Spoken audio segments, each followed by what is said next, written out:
بسم اللہ الرحمن الرحیم۔ شروع اللہ کے نام سے جو بڑا مہربان نہایت رحم والا ہے۔ السلام علیکم ورحمۃ اللہ وبرکاتہ، نحمدہ ونصلی علی رسولہ الکریم، اما بعد۔ میری آج کی گفتگو کا محور ہے قرآن مجید کا دفاع کیوں ضروری ہے اور اس کی ایک مثال۔ اللہ تعالیٰ نے قرآن مجید میں فرمایا ہے اِنَّا نَحْنُ نَزَّلْنَا الذِّكْرَ وَإِنَّا لَهُ لَحَافِظُونَ، بے شک ہم نے ہی قرآن مجید کو نازل کیا ہے اور ہم ہی اس کے محافظ ہیں۔ تو جس ذات نے قرآن مجید نازل کیا ہے اسی ذات نے ہی اس کے متعلق یہ اعلان فرمایا ہے کہ ہم ہی اس کو نازل کرنے والے ہیں اور ہم ہی اس کے محافظ ہیں۔ تو بات سننے کی اور سمجھنے کی یہ ہے کہ اس کے باوجود بھی ایک چیز کی حفاظت کا ذمہ اللہ رب العزت نے خود لیا ہے۔ تو اس کا مطلب یہ نہیں کہ کوئی آدمی قرآن مجید پر حملہ نہیں کر سکتا، قرآن مجید پر اعتراض نہیں کر سکتا۔ ہاں، ہر آدمی قرآن مجید پہ حملہ کرنے کی کوشش تو کر سکتا ہے، اعتراض تو کر سکتا ہے، لیکن بات کا مطلب یہ ہے کہ اس کا حملہ، اس کی کوشش جو قرآن مجید کے خلاف ہوگی اس کو ہرگز فائدہ نہیں دے سکتی۔ کیوں؟ اس لیے کہ اللہ رب العزت نے قرآن مجید کی حفاظت کا ذمہ لیا ہے۔ دوسری بات یہ ہے کہ پچھلے سال میں اپنے شیخ محترم ابن بشیر الحسینوی صاحب کے حکم سے دفاع حدیث کے موضوع پر، دفاع صحیح البخاری کے موضوع پر 100 کے قریب لیکچر ریکارڈ کروائے ہیں۔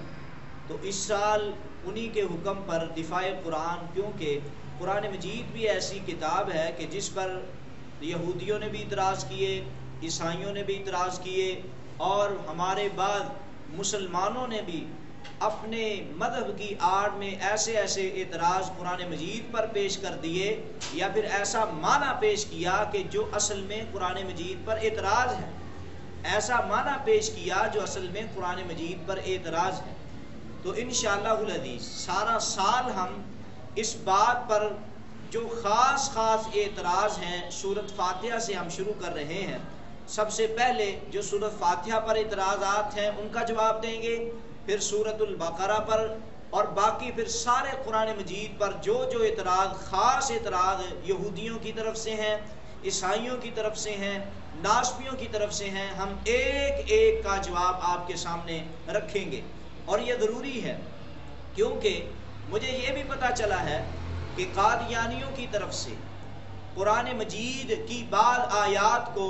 تبدیل کرنے کی کوشش کی گئی اور بعض آیات کو وہاں سے نکالا گیا، اور اس طرح بھی کیا گیا کہ بعض آیات کا ترجمہ غلط لکھا گیا، اور اس طرح بھی کیا گیا بھی قرآن مجید اور ترجمہ بھی محفوظ ہے،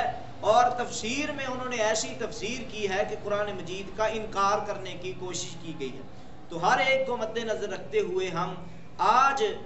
جو سب سے پہلے یہودیوں کی طرف سے، عیسائیوں کی طرف سے جو اعتراضات ہیں ان کا جواب دیں گے۔ مثال کے طور پر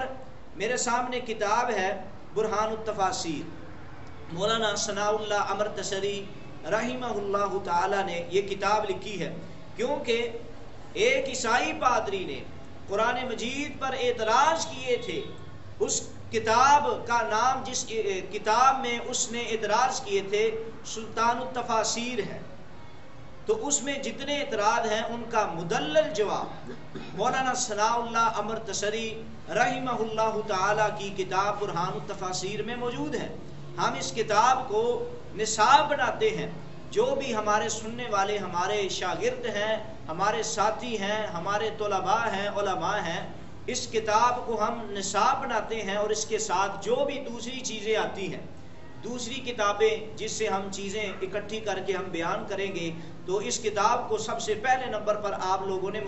اس کو سامنے رکھنا ہے۔ دوسری بات یہ ہے، میں کہہ رہا تھا کہ ایک مثال بھی میں پیش کرنا چاہتا ہوں،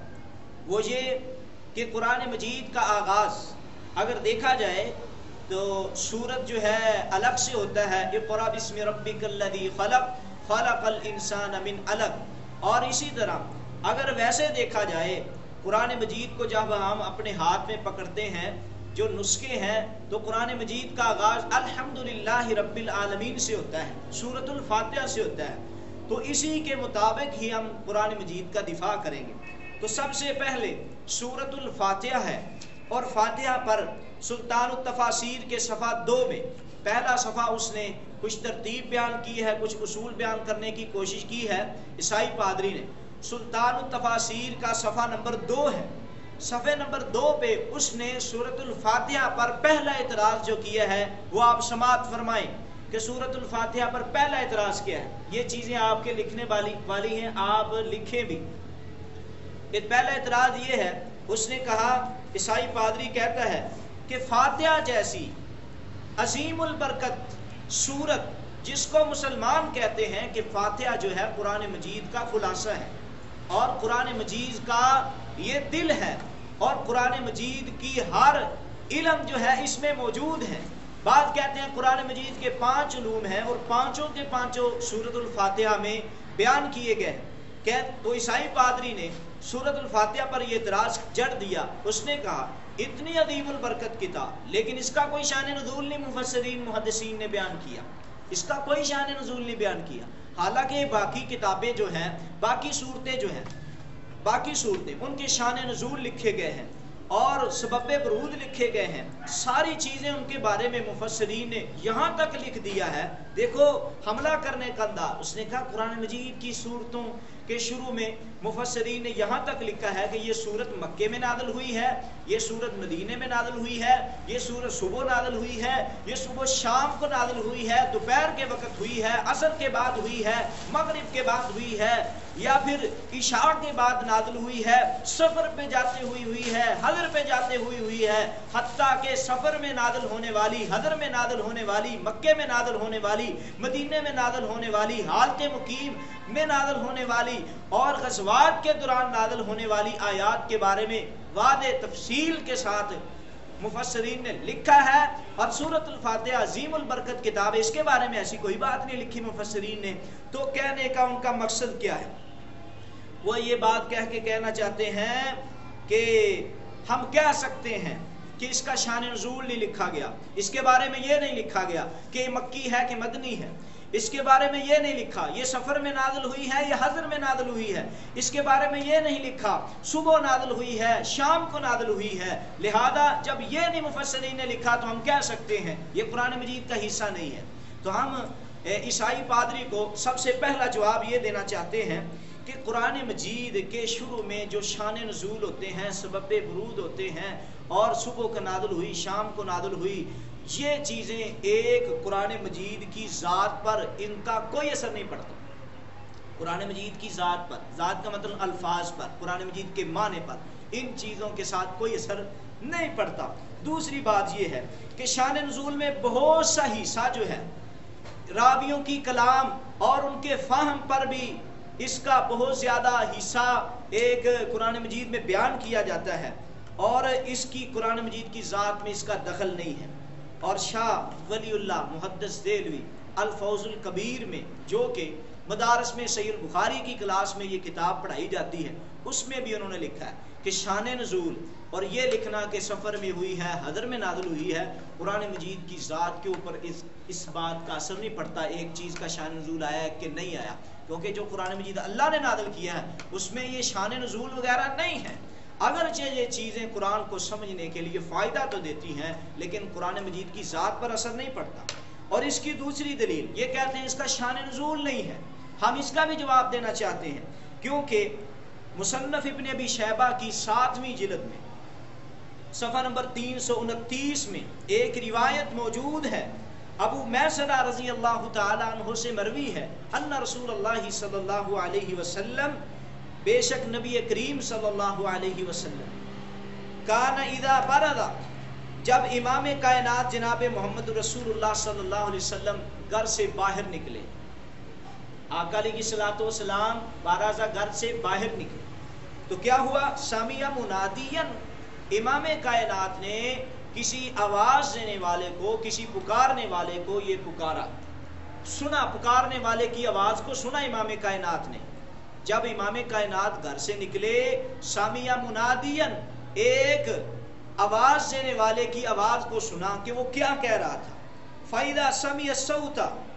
آقا علیہ الصلوۃ والسلام نے سنا یا محمد، وہ کہہ رہا تھا یا محمد، اے محمد صلی اللہ علیہ وسلم. تو آقا علیہ الصلوۃ والسلام نے جب اس آواز کو سنا انطلق حاربا، آقا علیہ الصلوۃ والسلام پریشان ہو گئے اور پریشانی کی وجہ سے کچھ دوڑ پڑے. فقال له ورقۃ بن نوفل، تو جب آقا علیہ السلام نے یہ سارا قصہ بیان کیا ورقہ بن نوفل کو، تو ورقہ بن نوفل نے پھر آقا علیہ الصلوۃ والسلام کو کہا کہ اذا سمعت النداء فاثبت، اب اگر تم دوبارہ سنو نا ایسی آواز کو، اگر غیب سے آپ کو آواز آئے تو دوبارہ سنو نا، تو آپ ثابت قدم رہنا، اور حتی تسمع ما یقول لک، حتیٰ کہ آپ نے بڑی آسانی کے ساتھ اور بڑی توجہ کے ساتھ اس کی بات کو سننا ہے. تو فلما بردا، تو جب دوبارہ پھر آقا علیہ الصلوۃ والسلام کو آواز دینے والے نے آواز دی، آقا علیہ الصلوۃ والسلام نے اس آواز کو سنا. قال لبیک، اب ورقہ بن نوفل نے آقا علیہ الصلوۃ والسلام کو بات سمجھائی تھی، تو آقا نے اسی کے مطابق ہی کہا لبیک، میں حاضر ہوں. تو قال قل، پھر اس نے کہا کہہ دیجئے اشہد ان لا الہ الا اللہ و اشہد ان محمد رسول اللہ. ثم قال، پھر اس نے کہا الحمدللہ رب العالمین الرحمن الرحیم مالک یوم الدین حتی فرغ من فاتحۃ القرآن، حتیٰ کہ فاتحۃ القرآن اس نے پڑھائی. تو پہلی بات یہ ہے، اس کے بارے میں یہ کہا گیا ہے کہ اس کے بارے میں یہ نہیں بتلایا گیا کہ یہ سورت کیسے نازل ہوئی ہے، اس کا یہ کہاں نازل ہوئی. تو صاحب روح المعانی نے اس کے بارے میں لکھا ہے مکہ میں نازل ہوئی ہے. تو یہ اعتراض باطل ہو گیا، کہتے ہیں کسی مفسر نے یہی نہیں لکھا کہ یہ کہاں نازل ہوئی ہے. دوسرا اس نے کہا اس کے بارے میں شان نزول اس کی کیسے نازل ہوئی ہے، کون سی حالت میں نازل ہوئی ہے، یہ حالت نہیں بیان کی گئی. تو یہ بھی عیسائی پادری کا اعتراض ختم ہو گیا کہ ایک مسلمان نے، اور بلکہ حدیث کی کتاب میں مصنف ابن ابی شیبہ اور جلد نمبر